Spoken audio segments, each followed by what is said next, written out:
Yo, yo, yo, what's up, everybody? Thank you for tuning in to yet again another fantastic indie creator interview. It is your Capes Crusader, Cody, and we are keeping it geekly with our brand new friend, Melissa Flores of The Dead Lucky. We're here to break down her journey as a indie creator and everything in between. And man, you have such an extensive history just starting out. I loved kind of just digging into it. You've worked with the Power Rangers, you've worked with Twitch Digital Hybrid, the series Unleashed. Even some things with Digimon Fusion too. Wow. Yeah. So how did your journey begin? How did my journey begin? It began because I couldn't afford to be a PA anymore. I was a PA and then assistant for a really long time, just trying to break into the industry. And unfortunately, I couldn't afford it anymore. I was from a very middle-class family in South Central LA, and I just graduated from USC. I just couldn't afford to be paid what I was getting paid for the hours that I was working. Mm-hmm. And so I decided to become an assistant for a finance executive at a company called Saban Capital Group. And I was there for 3 years. I got really, really bored. And so I talked to the general counsel at the time, who I'd gotten very close to, and said, hey, look, I appreciate this company so much because they treated me very well, got a very good salary for 8 straight hours of work and not having to work 12-hour days, 14-hour days the way I had previously. I was like, but I think I'm going to try to get back to the industry because I really miss it. I miss the creative stuff. She's like, well, actually, we might have something for you. And Saban Capital Group was owned by Haim Saban, who had just bought back Power Rangers from Disney and started a company called Saban Brands. And so I interviewed with Brian Casatini, who was the new head of development over at Saban Brands. And it was actually for a distribution job, which was not creative. But once he knew my background and my aspirations, he changed the job to be coordinator in his department as a development and production executive. And I just worked my way up to director by the end of it. That is so awesome. Yeah, it was fun. It was fun. How did it feel to be start out as a PA and then, go to this job and then end up working, with the Power Rangers? That just seems like what you wanted to do in the beginning, like that level of work. I mean, it's great. I loved my job. I love what I was doing. It was not something I never expected to go that route and go the way that I did. I'd been working at networks like FX and HBO. So I never contemplated working at kids programming to the extent that I did. But once I got into it, I really loved it. And I loved how you could affect how kids act and how kids think in a positive way through positive role models and through good content. And that was really exciting for me. So being able to work on stuff like Digimon and Glitter Force and Julius Jr. and Power Rangers and seeing how kids would respond to it, that was really fun. Especially I had nieces at the time that were growing up, and it was like I was their hero. They loved me. That is awesome. Yeah, they were probably so excited. So did you have much experience with script writing and writing in general beforehand, or was this all something new to you? I mean, I've always been a writer. That was always my aspiration. Even when I had started out in the industry, I always felt like I was a little behind. I went to a math and science high school. I thought I was going to be an engineer and a doctor for a really long time. Decided that I just couldn't handle it. And I think it was because I was undiagnosed ADHD and had no idea why I couldn't study for the life of me and couldn't memorize what I needed to memorize. But I think after going to this math and science school and interning at Nissan in high school as an engineer assistant or engineering intern, I realized it just wasn't for me. And I think the other side of my brain was just like, you need to do something creative. And I had been writing fan fiction, really embarrassing fan fiction. Please don't look for it. It's probably not anywhere. But I'd fallen in love with writing and storytelling. And that was, I'd always been obsessed with TV shows and movies. Mm-hmm. And it was something I always really wanted to do. The challenge was at the time, and I'm dating myself here, I know, there wasn't a lot of opportunities for somebody that looked like me in terms of being female and Latina. And at the time I was in the closet, but gay. It was a much different world than the one that exists now. And it was very difficult for me to be able to either move up or to get a job in a writer's room. I just didn't have the connections or the experience or the privilege of having my parents pay for my rent while I paid my dues as an assistant in order to get moved up. And so that's why I kind of had to just give up and try and pursue it another way. So thankfully, I had the bones down, Mhm. and it helped me be a better producer and executive for those 15 years that I was one. It helped that I could speak the language. It helped that I really respected what the writers were doing. One of the things I always really wanted to try to do was not be that person that ends up on Twitter with their really dumb notes.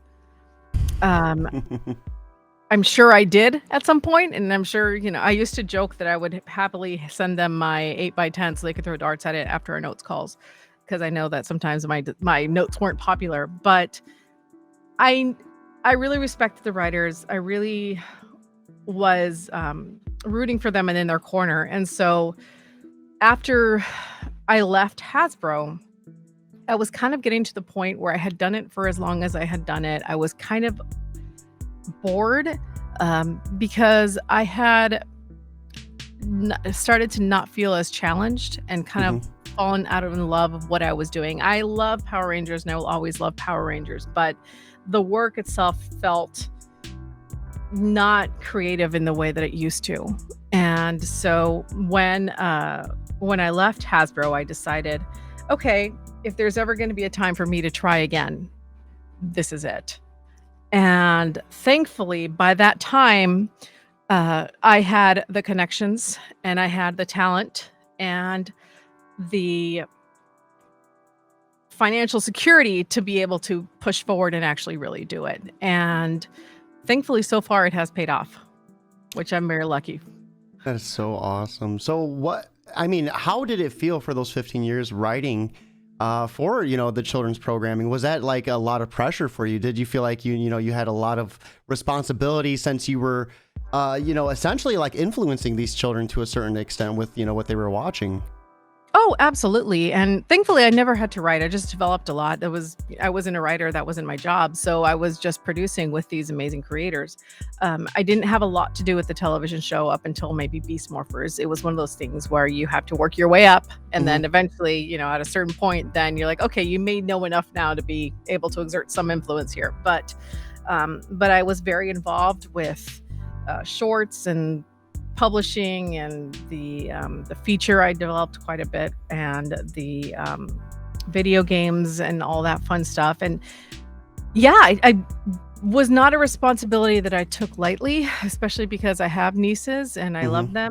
And especially Power Rangers. Power Rangers is such a unique property because it skews young now. I think it skews younger now than it ever has before. And it feels like it's probably the first superhero brands that a lot of kids interact with before they move on to like a Marvel or a DC. And that comes with responsibility because these kids don't know that this isn't real. The kids don't know that actors aren't really Power Rangers. So what you want to do is try to avoid them like karate chopping their brother in the head. You want it in short. So it was even little things like, in the show, instead of having them eat French fries, you see them eating a bowl of fruit. We had rules and themes that, they weren't allowed to fight each other. They were only allowed to fight monsters. We tried very much to avoid them fighting human-looking people because we wanted to make sure you only fight monsters because we didn't want that imitatability that had actually gotten Power Rangers in trouble before when it first came out. I think it's been banned in New Zealand for a long time. And really, I never knew that. Yeah, there's a couple countries where they were like, no, thank you. You guys are too violent. We don't like you here. I think New Zealand was one of them, and then like, I don't know if it was Iceland or Scotland or what it was. I can't remember. It's been a long time, but we wanted to be really careful with that sort of thing. And I remember the Lightspeed Rescue Red Ranger, I forget his name, was telling a story about how he never really understood the influence that Power Rangers has until this mom came up to him and with her kid, and she's like, my kid won't brush his teeth. And so he's like, well, I'm the Red Ranger. You have to brush your teeth. And she never had an issue after that. She's like, he did it because the Red Ranger told him to. And that level of power with a little kid, you want to be gentle with that. And I think also it was the representation that Power Rangers held. Like, I loved the idea that anybody could be a ranger, and we really took that to heart. Every season we wanted to make sure we were as diverse as possible, and that No, people at some point could see themselves in a ranger, which I feel like not a lot of people had at the time. It's changing now, thank God. But before, it was rare. And so I was proud that we were people constantly sticking to our guns, being like, hey, no, we're going to have a diverse cast no matter what. You're 100% right. I remember I have a picture right there on my bookshelf of me with the OG Black Ranger. It was a cardboard cutout at the fair, and I was like probably 6, 7, mullet, denim jacket, geeking. Love it. Oh man, I need to see this picture now. Hold on. Go get it. I want to see. It's this is my pride and joy. Dating myself there too with the denim and the mullet. That's amazing. Oh yeah, I loved it. And I'm cheesing. I am cheesing like the Power Rangers. I loved man. And the Ninjetti, when they lost their powers, I was like, oh my God, what is going on? We have some activity over on YouTube real quick. Iktha stopping in to say the cover looks sick. Power Rangers, you're speaking my fandom. And then we have Megalo Blazemon stopping in to say hi as well. Oh, hey. Yeah, So I know him. He's great. Megalo Blazeman saying Power Rangers have an interesting arc. Like some seasons went more adult and others went super simple and kid focused. Like I remember in Turbo, they would cover issues like eating disorders and like Degrassi leveled issues. Yeah. So I watched a couple seasons of Power Rangers. I don't really remember a whole lot of like the newer stuff. Yeah. I remember, I think maybe the first 5 seasons is when I kind of was really, really into it. That was like right when I was a kid and growing up into my teen years too. Yeah. Oh, go ahead. Oh, I was just going to say, I mean, there's different eras of Power Rangers. Even when I was an executive, it was my job to give like new licensors the Power Rangers 101. I even had like a deck and everything. And so it was like, here's everything you need to know about Power Rangers in 90 minutes. And I would basically teach Power Rangers existed in eras. You had, MMPR, and then you had the first 6 seasons, which were all basically one continuity. And then they went to the 1 year, and then it was bought by Disney, and then it became a Disney show. So it got a little older, and it went, so it just, because of the changeover in owners and also in showrunners, even though the formula was the same, definitely the tone would change quite a bit. So you were mentioning real quick notes, being infamous for notes during your time there. Can you give us a little bit more on that? Well, yeah, I mean, I don't want to say I'm infamous, like, because that would be a terrible, I'd hate that for my reputation. No, it was just one of those things. One of the pieces of my job was as a brand executive, as a producer, whatever. My job was to look at things with other department members. It was never just me. We had a whole team, and then we also worked with business affairs, and we worked with our licensing teams, who were amazing. And our marketing teams, to make sure that whatever was being produced was the best version of Power Rangers. And then it was my department's more specific role to make sure everything looked right, if that makes sense. Which was a lot of, I messed up definitely sometimes. Like I remember when I first started as a coordinator, it was my job to come up with the 40 costumes that they were going to use for a flash mob at licensing show to announce that they had bought the brand. That sounds like a nightmare. I didn't know. I had a, hi baby, my cat's here now. I had to go to a warehouse in Santa Clarita and just walk down aisles, and it was hot and it was stuffy and everything was full of dust.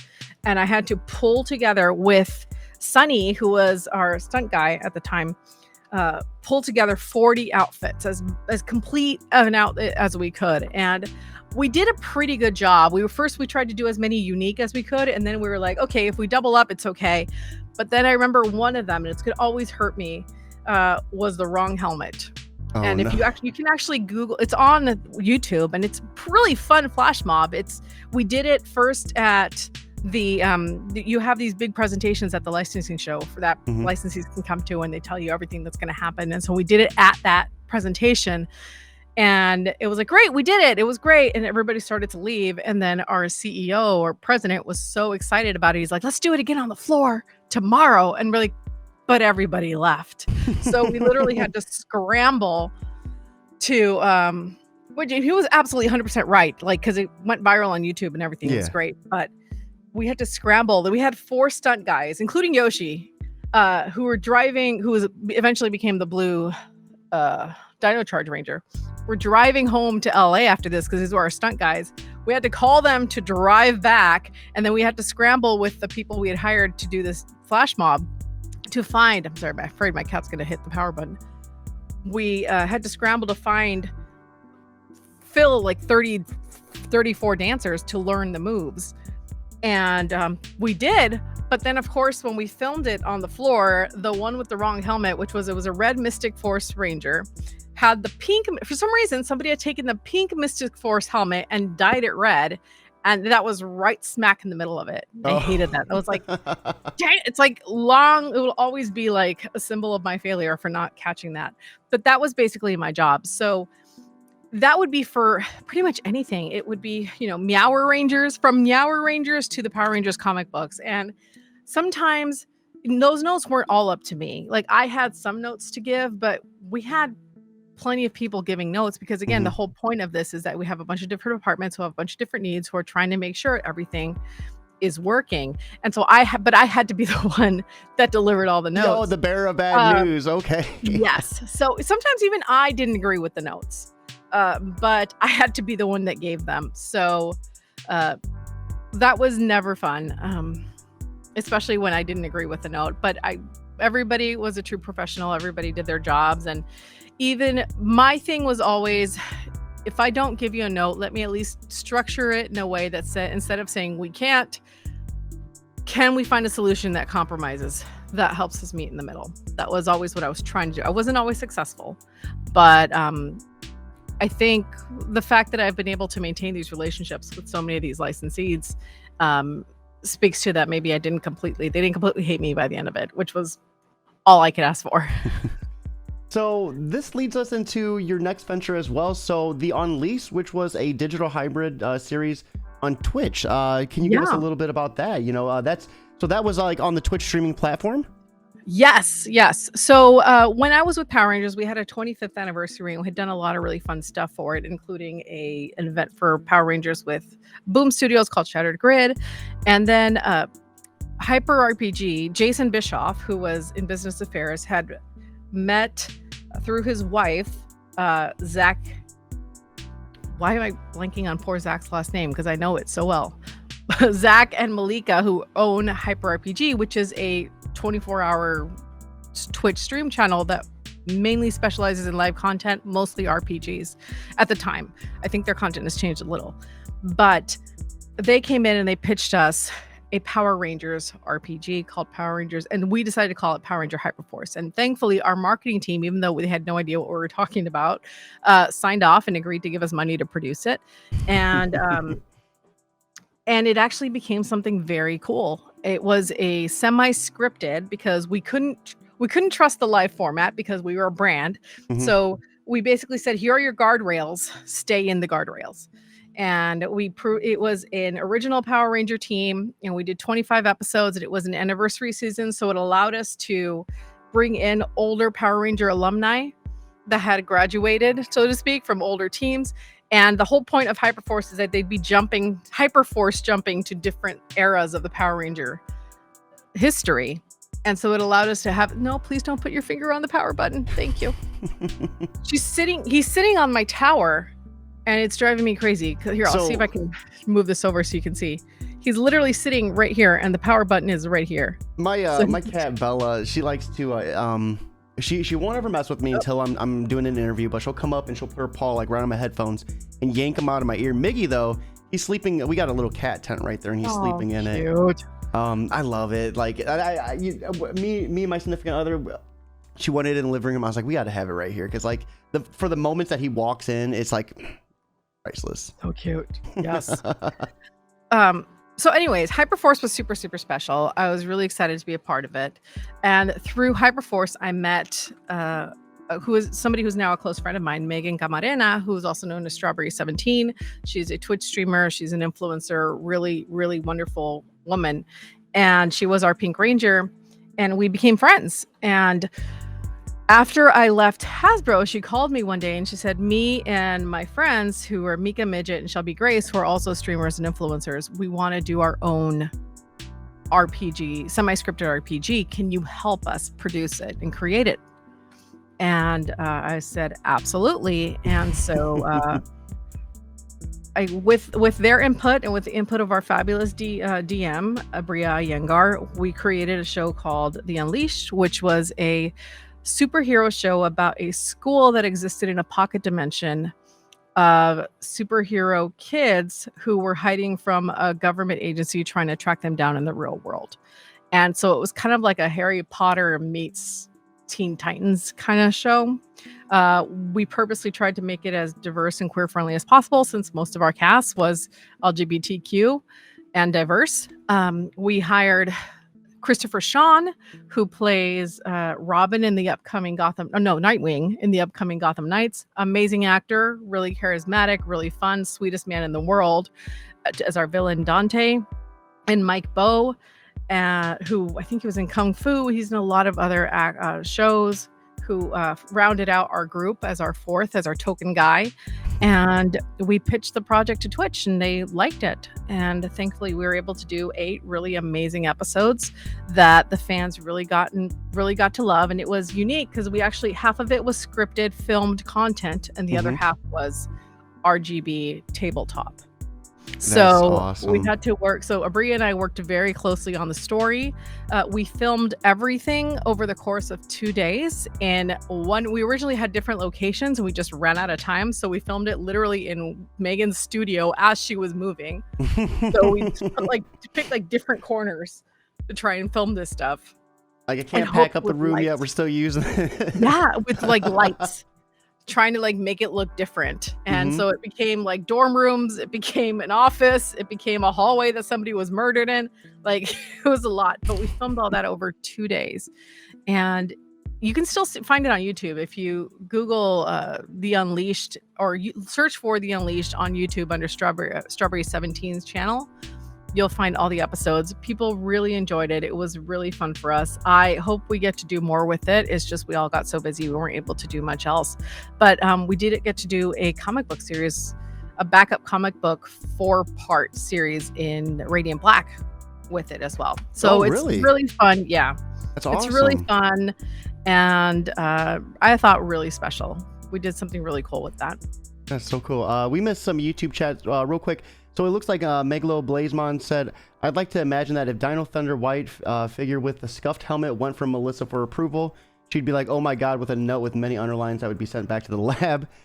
Zach Lim Eubank, maybe that was one of the people we were trying to... Yeah, Zach. Yeah. Zach Eubank. I was going to say Zach Eubank. Why did I think I was wrong? Ickta saying Shattergrid was a great arc. Megalo Blazemon saying, we like to joke that Melissa was off screen during Hyperforce with a tranquilizer dart to keep Peter and the others within lines and not spilling secrets, the fear in their eyes. So did you have a lot of trouble? I absolutely was. I was on a couch. I was on the couch about 20 feet away every episode, wanting to die sometimes because they are unwranglable. But no, they did a good job. What I really loved about that was we had to put a lot of trust in these actors that they weren't going to go rogue on us.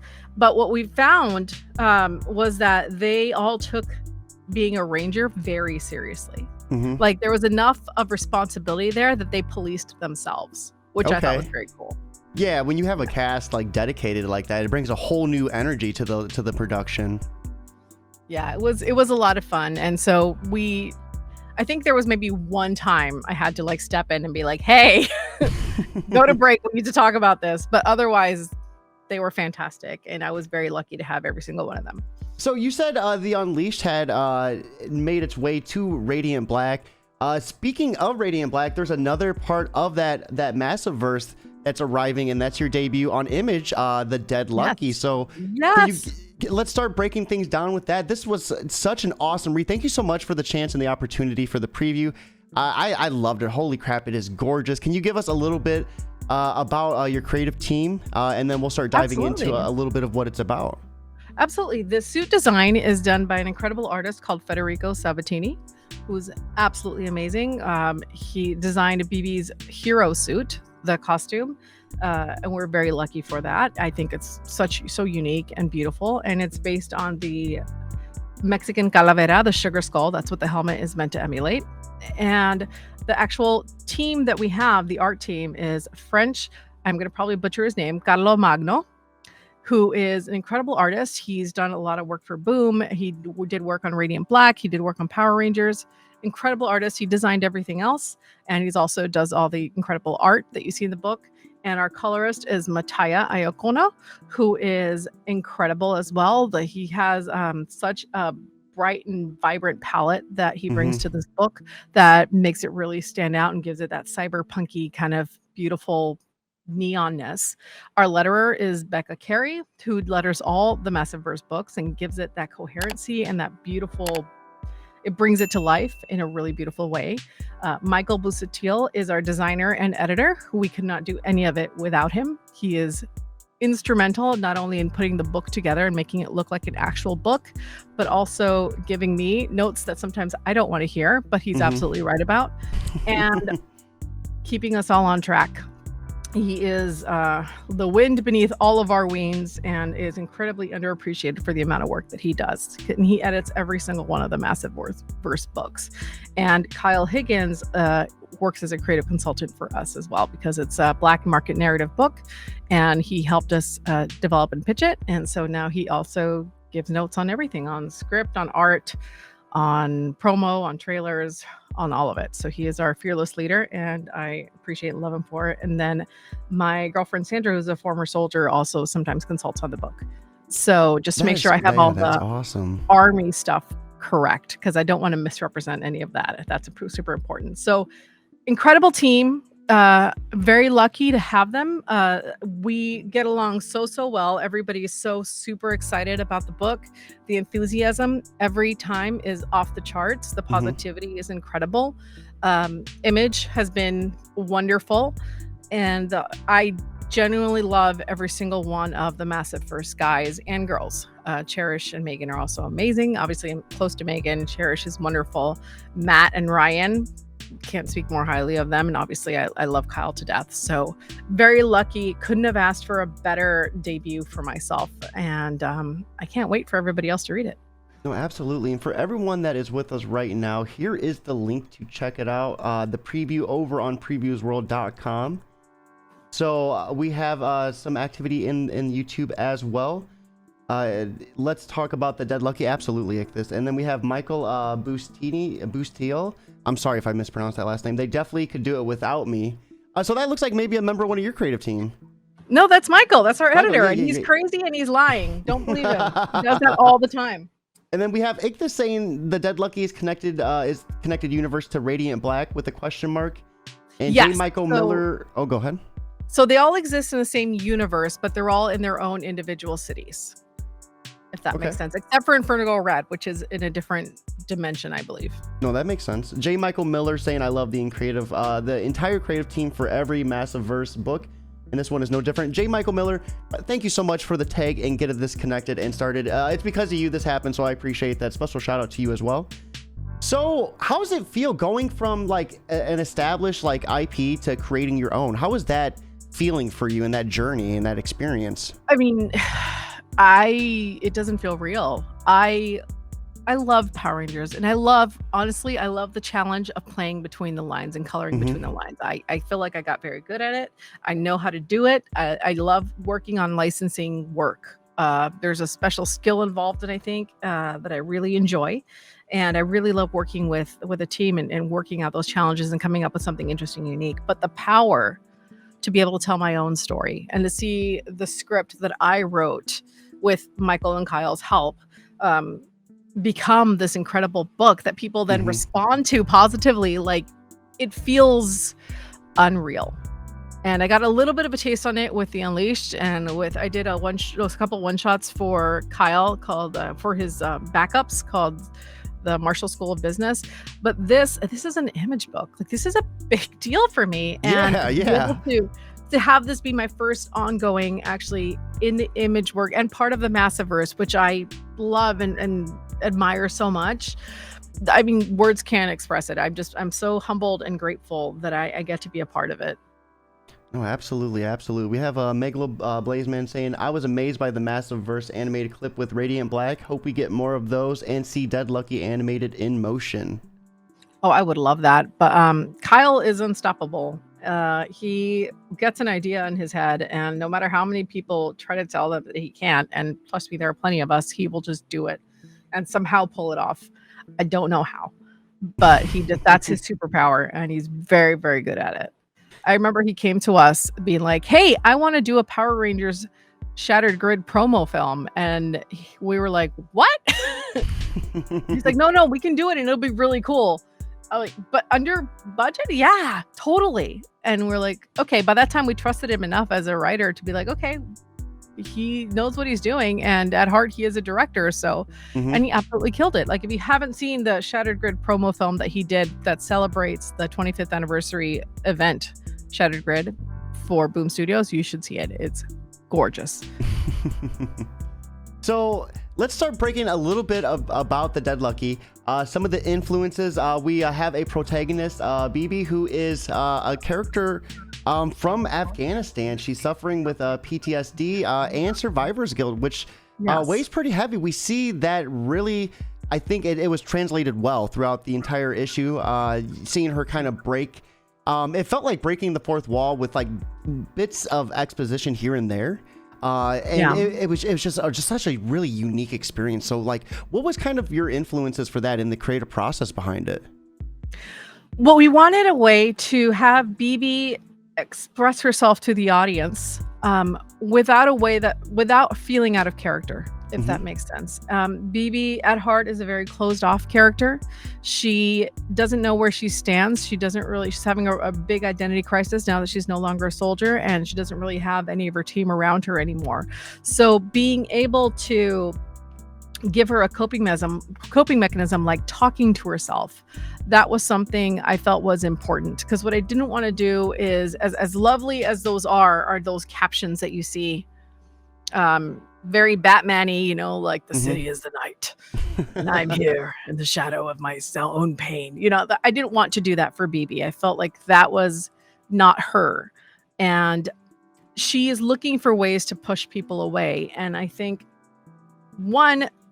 plenty of people talk to themselves as a coping mechanism. I think that, I do it myself. I say I'm talking to my dog, but I'm really talking to me because my dog doesn't understand me. It's a valid copinism that I think a lot of people will maybe relate to a little bit, but also it allows us to stay away from those captions, and also allows us to have her push people away. Because if she's acting a little nutty and she's acting a little weird and being like, hey, I just talked to myself, it is very easy for people to dismiss that. And you see it in the book quite a bit. You see it with her therapist. You see it with Eddie, her ex/best friend. You see it a number of ways. And I think she does that strategically, which is really fun to play with. And there's also another bigger reason why that happens, which I won't spoil. You just have to read the book. But her talking to camera or to the reader was also very deliberate. I wanted to pull the reader in a different way and kind of jar them a little bit and have them kind of maybe do like a second guess. And what I'm hoping is they will read the book, read the last page and be like, oh, and then go back and read it again. I did. Like, I read it 3 times. And then they're like, now this makes sense. Yeah. Okay. And then maybe be excited about what's to come. No, I loved it. I read it 3 times and definitely you nailed it right on the head. Another thing I really loved too was just the design of everything, just how unique it felt, the interior pages. Really, the financial district of San Francisco compared to Chinatown. I thought those were so unique in the way the design, what all went into that, just with you kind of, I guess, working with your artist to get those created and those panels designed. Well, French is amazing no matter what. I mean, so what I did was I decided it was going to be in San Francisco right from the very start. I did not grow up in San Francisco, but my girlfriend did. And so much of this book is inspired by her experiences. And I've always loved the dichotomy of San Francisco. Hmm. It's so interesting to me how every district in San Francisco feels so unique and so different, and yet here they are right next to each other, and it doesn't bleed into each other like LA sometimes does. And I went to San Francisco, but when the book was greenlit, I took like a week. Excuse me. Oh my God. I took a week and I went to San Francisco with my girlfriend, and I had her walk me all over the town. And one of the most interesting experiences for me, I took a bunch of reference pictures because I wanted to show them to the artist, because I was like, this is where BB lives. This is where the offices are, blah, blah, blah, blah, blah. One of the most interesting experiences for me was when she walked me from the financial district through a tunnel, and then out the other side was Chinatown. And it was so stark and different that I was like, this is exactly the first issue. You're going to see her so walk much through financial district into a tunnel, and here's Chinatown. And French just killed it. Like I found a building that I said, this is the Chimexique, which is where her parents work and live. And he took it and ran, and they're just beautiful. Like, he got the vibe of it perfectly. Well, we also see that she's biracial. She's also experiencing some social issues, it seems like, too. When she comes out of that tunnel, she's approached by a police officer who hassles her, and I thought that was kind of captured like right on the nose as well. Was there any sort of like special symbolism like behind that, or any meaning like for putting that in there? Well, I kind of wanted to show how Morrow had taken over the city. And I also wanted to show the dismissiveness that can occur when somebody says they're a veteran. Especially, he kind of does this thing where he's like, oh, it's a Lieutenant Dan situation, right? And then he does a very flippant thank you for your service. And it feels hollow, and it kind of is. And I kind of wanted to show this is not the San Francisco that she left. This is a new San Francisco, and there is a reason for her to be paranoid and concerned about it, even if she feels it might be in her head. That is such a deep response. Holy crap. I know you said you modeled a lot of this off of your girlfriend's experiences. How does she feel about the character? Like, after she had a chance to read it, what was her initial reaction? You know, so when I first came up with this idea, Kyle had come up to me and said, do you want to pitch me a superhero book? And I wanted to do something that was meaningful. And one of the things that I've always thought was really interesting was how different Sandra and I were, especially in relation to her being a soldier and me being a civilian.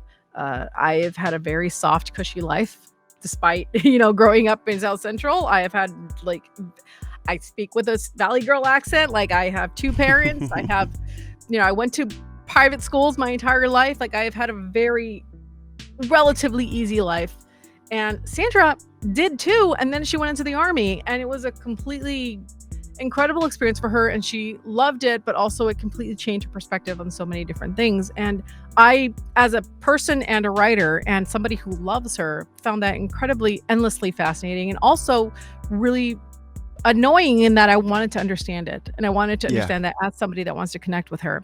And so the immediate thought was, I want to do a soldier who's coming home that has trauma and PTSD, and I want to base it in San Francisco, and I hope Sandra's okay with it. So I came and talked to her about it. I was like, look, I really want to do this, and I want to do this respectfully. And thankfully, she trusts me enough as an artist to say, okay. And I made it very clear, like, you are not BB. BB is not you. I'm absolutely making sure that is the case, but I need to rely on your authenticity so that I can pay respect to this soldier and make sure this feels like somebody who's actually lived the experience. And she has been absolutely supportive. I think I expected her to feel more closed off about it and apprehensive, and she has not been. She has been 100% on board. I think it also, we recently, maybe a year or two ago, lost a friend of ours, to suicide, who was a veteran, and that affected both of us quite a lot, but her obviously more so because he was her fellow soldier. And it was I think she embraced the opportunity to bring to light mental health for soldiers that we don't necessarily see on the surface, that maybe lives a little deeper down. People that live their everyday lives after these experiences are expected to come home and just not be soldiers anymore, and that And just deal never with works. it. Yeah. And when they're unable to deal with it, they're often, subjected to harsh treatment. They're, like, we're unwilling to understand. We just expect, wow, like that's, the thing is, when I read this, without knowing about your girlfriend, I would almost like thought you had military experience, because the way you was able to nail BB's like dark humor. People from the they have that level of dark humor. Oh my God, yes they do. Yeah, and like it just I could feel it like radiating from her, just like the way she would talk about talk to herself, and then talk about her talking to herself. I thought that was just like right on the head. I mean, I really tried. I don't ever pretend to ever fully understand the experience, but this was absolutely my attempt to put myself in her shoes. And every other I interviewed other veterans. I talked to them. I have cousins who've served. I have friends that are obviously veterans. And I really wanted to make sure, even with little tiny bits of authenticity, like the dark jokes, like her saying she can't sit with her back to a door, little things like that. Really, I wanted somebody, at least somebody who maybe is a former soldier, to see a little bit of her. I'm not trying to do a universal experience for every soldier anywhere, because they all have different reasons for serving. They all have had different missions, and they all have had different experiences coming out. But I wanted to maybe just shed a light on this experience personal for BB, because it informs her so much as a character, especially right now where she's not a part of, she's lost her entire team. She doesn't know her home that she thought she was the same is not the same. She's not a soldier anymore, but she's never going to be a civilian again. Like, where does that put her? And when you deal with all that trauma on top of it, it makes for a compelling character, but also allows us to take that journey with her in an interesting and unique way. So how do we see her deal with this trauma and deal with the effects of the war throughout this series? Like, how do we see that affect her, like on her psyche level? So we do therapy sessions with BB, which you're going to see once in a while. I don't think they're as successful as we want them to be with her. You're going to see her start to heal as she starts to make connections with people again. The challenge for BB is always going to be is that she is lost in death, so to speak. She's obsessed with death and obsessed with the people that she's lost. And as long as she grieves them and is unable to really move on, she's not going to be able to move on past her trauma. And so you're going to see different people, her parents, her friend Eddie. There's a cop named Maria that she becomes close to, who you see briefly in the first issue. They're going to try their own ways to connect with BB with varying degrees of success. And it's going to be up to BB to figure out how to move on and how to heal. But it's going to repeat through eventually people that love her and her understanding that maybe there is life after death. I love it. I love it so much. So I know we really can't spoil too much because that would be giving away the goods. The final cutoff for this is July 11th, and this is due to drop August 3rd, correct? Yes. Okay, so that's we dropped that link. Be sure to check it out. Can you give us maybe a little bit about the hero suit? I know you kind of mentioned it a little bit earlier. If you can't, I get it. If it's too much spoiler territory, but this thing looks gorgeous. Yeah, I mean, well, so when Federico designed it for us, I asked him for three things. I asked him for a Toku-inspired suit because I came from Power Rangers. That's in our DNA. I wanted this to be a Toku-inspired series, which means you're going to see robots and a transformation suit. I wanted a helmet because, again, that's very Toku, but also she wants to absorb her. She wants to dissolve herself into the identity of this character. She doesn't want to be herself, right? So the more she covers up, the better. And three, I wanted it to be based on a Mexican calavera or a Day of the Dead sugar skull, because that is my culture as a Latin American, and I really wanted to impart that in the story, to have it be visible, but also just a really cool costume. And thankfully, he killed it, and those colors are amazing. I think it makes her super unique. I don't think there's any superhero that looks like her out there. No, I love it. I love the design. Yeah, I don't want to spoil too much. From what I've seen, like, holy crap. I think everyone who's on the fence about it is gonna be shocked when they read it. Speaking of that, for anyone that is kind of hesitant about pre-ordering this, what would you say to them directly to kind of help them get over that barrier? I would say that this is a superhero book, unlike you've read before, that can either be for it or against it. But I think in BB's journey, you're going to find something that may be a story that hopefully hasn't been told already. I really wanted to make BB feel like a character that means something and have a journey that means something. And so it is a book for anybody who has ever felt like they have trauma or survivor's guilt, to help them feel a little less alone. That's what this book is for. I love that. I love that so much. That is such a deep message. And I think it could resonate on so many different levels. So before we completely end things, I got to know, are we going to see the Dead Lucky like bleed over into other titles within the Massive Verse or any other thing within like Radiant Black? I mean, I would personally love that. I myself am just making sure that I write the best book I can. This is my first book. I want it to be good. So I'm fully focused on that. I got very lucky that I was able to be in the last couple pages of Supermassive, which was how we debuted the character, which is very cool. I know nothing, but if that were to ever happen again, I would fight tooth and nail to keep BB in it.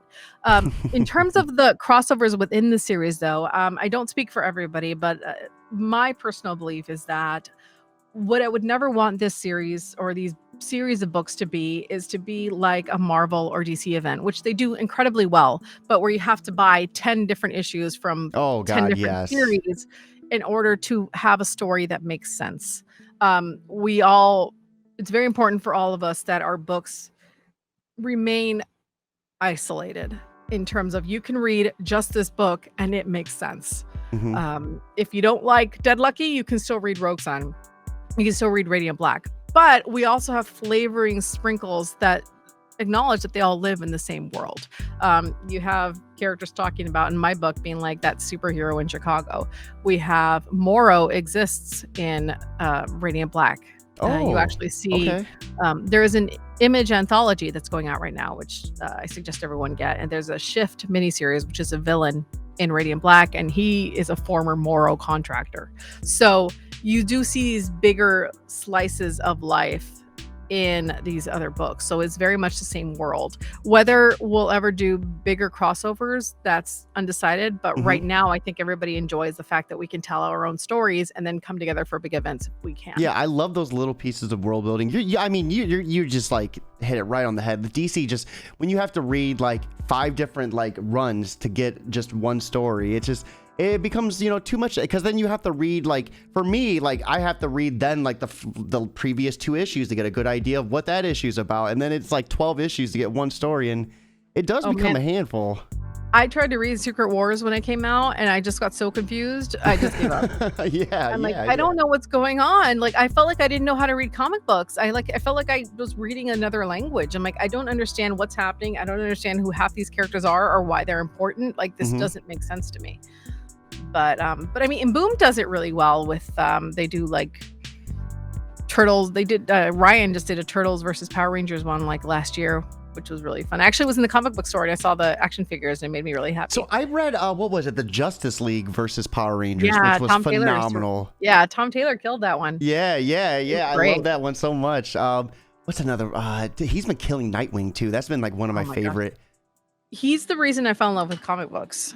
I've always loved him. His Injustice run just blew me away. Oh yeah. So what, Yellow Lantern Superman? Yeah. Oh my God. And like the Black Canary and Green Arrow love story in Injustice just killed me. His Harley Quinn in that book was just incredible. Is that the one where Damian throws the baton and it kills Nightwing and then he becomes Deadman? Oh my God, I don't know. I don't think so. Or I feel like I would have remembered that. That's like, I don't want to spoil Injustice, but like there's a death scene with Black Canary that like killed me.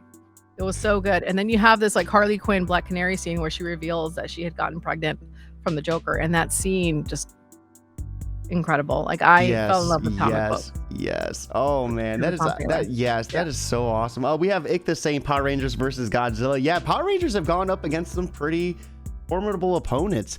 So, but not to get off too off tangent. With the Dead Lucky, how many issues can we see you run this for? How long are you planning on it's an going? ongoing series, so I'd love to go as long as I can. I love this world. I love BB. I love my team. So if I can go as long as I can, I could easily see 12 issues at the minimum for BB. It really is up to the buyers. It's up to the readers. If they like the book and they buy it, I get to keep making them. If I'm absolutely satisfied with it, I'll be grateful for any run I can get, but I'm really hoping I can tell at least 12 issues for BB. That would make me very happy. And everyone in the chat right here is the pre-order link. Again, you have until the 11th, and then that's going to be coming out the 3rd. Before we end things, though, as much as this is a podcast to promote your work, it is a nice tool for anyone watching that is just getting started for their own comic creation or script writing or storytelling or anything of that medium. So for anyone that's just kind of struggling to get started with their own storytelling, what type of advice would you offer them to kind of just get going? This may not be very popular, but the biggest one is learn to take notes. I think it absolutely becomes an art form. You have to learn to take notes. If you don't want notes, self-publish and be satisfied with not making a lot of money or not making a living. You were never by yourself in this medium. Even if you are the only credited writer, you're working with editors, you're working with publishers, you're working with artists, you're working with a lot of people, you're working with a team to make the best story possible. And so your voice is not the only voice that matters. If you want to get better, you have to listen to what people are telling you and learn to distinguish between what notes are bullshit and what notes are the ones you have to take. And sometimes you just have to swallow it and take the note, even if you don't agree. I mean, I'm on a project right now that I absolutely love and I absolutely adore the people I'm working with, and I'm on draft 10. And it can be exhausting, and I get it. But if you love the project, you have to, notes are a way of life. You gotta love the process, right? They're a part of the process, and they're coming from a place of people trying to make your thing. The good ones are. Now, there are absolutely people that just give BS notes that make no sense, that just, this is how I would do it if I were writing it. And like, no, that's a BS note. I get it. But if you want to work in this industry, make a representation for yourself as being somebody who is easy to work with, who is willing to take notes, who can master that delicate art of taking a note or taking a problem that they're giving you and turning it into a challenge to give what you want and also what they want at the same time. I love that. For all the interviews I have ever done, anytime we've ended, I always do post questions, and it's always, how did you feel I did with the interview? What can I do better? Those are like the two main questions, because ultimately the feedback, there's a lot of things where slight changes here and there led to ultimately where I'm at right now. And if it wasn't for that feedback, I would still be, at square one, right back where I started. So yeah, I think that's awesome. I never heard that advice, and I think that is definitely something that could have a lot of impact on just like what you do. So I appreciate that. It is one of the things that is absolutely, sorry, I didn't mean to interrupt you. It is one of the things that has allowed me to be successful relatively quickly after I've transitioned to being a full-time writer. Is I was a producer for such a long time. I was on the other side of it, and I was the one that had to give those notes and had to talk down writers who were mad at me for the notes. So to be able to come in from the other side and see things from their perspective has allowed me to get a reputation for being somebody that takes notes easily, gets them done fast. We move on quickly. Michael might disagree, but definitely it does help, and it can only help. It never feels good to be told you're wrong about something, but I think if you keep your ego in check, it will only help you in this industry, because again, you don't work alone. You work with other people. And as long as you're talking to people who genuinely care about you, they're not going to be telling you something that's wrong. Or if they genuinely care about your project, they want it to succeed. They're not trying to kill your project or kill your ego or kill your dreams. They're just trying to make it better most of the time. And you learn very quickly which ones are the ones that are not, and you don't want to work with those people anyway.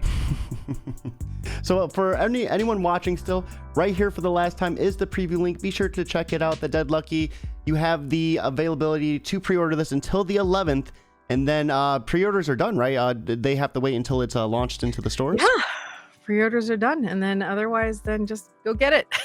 Go get it on the 3rd and tell me what you think. I will be, it hasn't been announced yet. I will be probably signing somewhere on the 3rd, which I'm very excited about. And I will be at Comic-Con as well with all my lovely Massiverse family, talking about it there. And then also the 2 days after, I will be at C2E2 in Chicago, doing Massiverse stuff in Chicago. So I would love to hear what you think, and I'm excited to hear your feedback. Even if you don't like it, I want to hear it, because that would be very hypocritical of me if I just said learn to take notes and then I'm just like slapping anybody that says they don't like it.